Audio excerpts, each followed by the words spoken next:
कुंभलगढ़ से यहाँ पर आज जो आए हैं योगेंद्र सिंह परमार जी, आप लड़ रहे हैं जहाँ से चुनाव और आपके विरोध के जो प्रत्याशी हैं उन्होंने मुख्यमंत्री को भी हराया है, उन्होंने आपके पिताजी को भी हराया है। तो आप इतने हैवी वेटेड कैंडिडेट के सामने कैसे लड़ेंगे और आपने अब तक क्या रणनीति तैयार की है उनसे सामना करने के लिए? आप अपने क्षेत्र की 5 सबसे बड़ी समस्या बताइए जो एमएलए बनने के बाद आपकी पहली प्राथमिकता होगी। में हमारे सूत्रों से हमें ऐसी खबर मिली है कि आप ही के समाज के सूरज सिंह जी आपके विरोध में हो गए, आपके खिलाफ में हो गए हैं, तो आप उनसे कैसे निपटेंगे? नहीं, उनसे निपटने की जरूरत नहीं है। अगर एक समाज का आदमी उधर गया है तो 100 समाज के लड़के युवा इधर आए। राजस्थान विधानसभा चुनाव के इतने बिजी शेड्यूल में भी सभी पार्टी के जो प्रत्याशी हैं इस वक्त मुंबई में भ्रमण कर रहे हैं। उसकी सबसे बड़ी वजह है मुंबई शहर में बड़ी संख्या में बसने वाले प्रवासी। ऐसा कहा जाता है कि ये प्रवासी जिस तरफ झुकेंगे वो दल और वो व्यक्ति जरूर जीतेगा।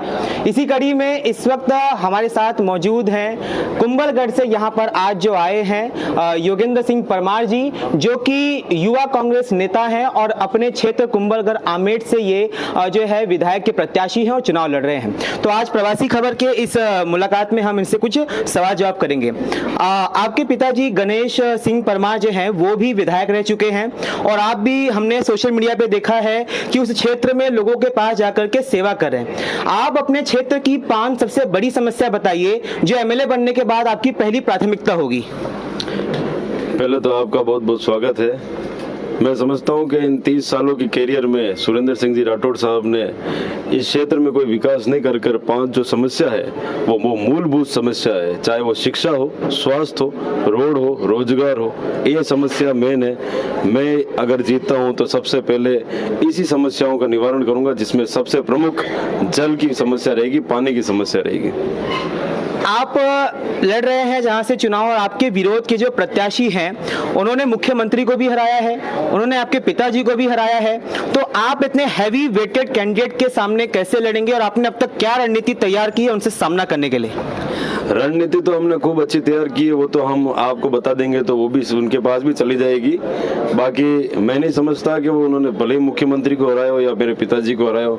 लोकतंत्र में सबके पास आजादी है और लोकतंत्र की खूबसूरती यही है कि जो लड़ता है एक जीतता है, एक हारता है, लेकिन हम हारे नहीं है। हम या तो जीतते हैं या सीखते हैं और इन हार वाले चुनाव से हम बहुत चीजें सीखे हैं। उन सीखी हुई चीजों को हम अपडेट करेंगे और इस बार उनको हराएंगे, क्योंकि उनका विरोध बहुत है और उनके पास बताने के लिए कुछ नहीं और हमारे पास उनको हराने के लिए बहुत सारे मुद्दे हैं। राजस्थान में हमारे सूत्रों से हमें ऐसी खबर मिली है कि आप ही के समाज के सूरज सिंह जी आपके विरोध में हो गए, आपके खिलाफ में हो गए हैं, तो आप उनसे कैसे निपटेंगे? नहीं, उनसे निपटने की जरूरत नहीं है। अगर एक समाज का आदमी उधर गया है तो 100 समाज के लड़के युवा इधर आए हैं, इसलिए ऐसी कोई बात नहीं। एक समाज से कोई जीतता नहीं है। हाँ, माना कि वो समाज के अध्यक्ष है, लेकिन उन्होंने जो काम किया उसके बाद समाज से उनको इस्तीफा भी देना पड़ा, उस कृत्य से उनको शर्मिंदा भी होना पड़ा।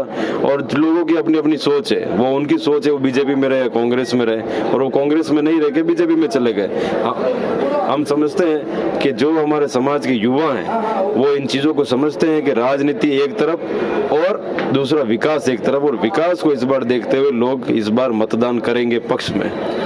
क्या आपको लगता है कि कांग्रेस इस बार राजस्थान में फिर सरकार रिपीट करेगी? अगर हाँ करेगी तो क्यों?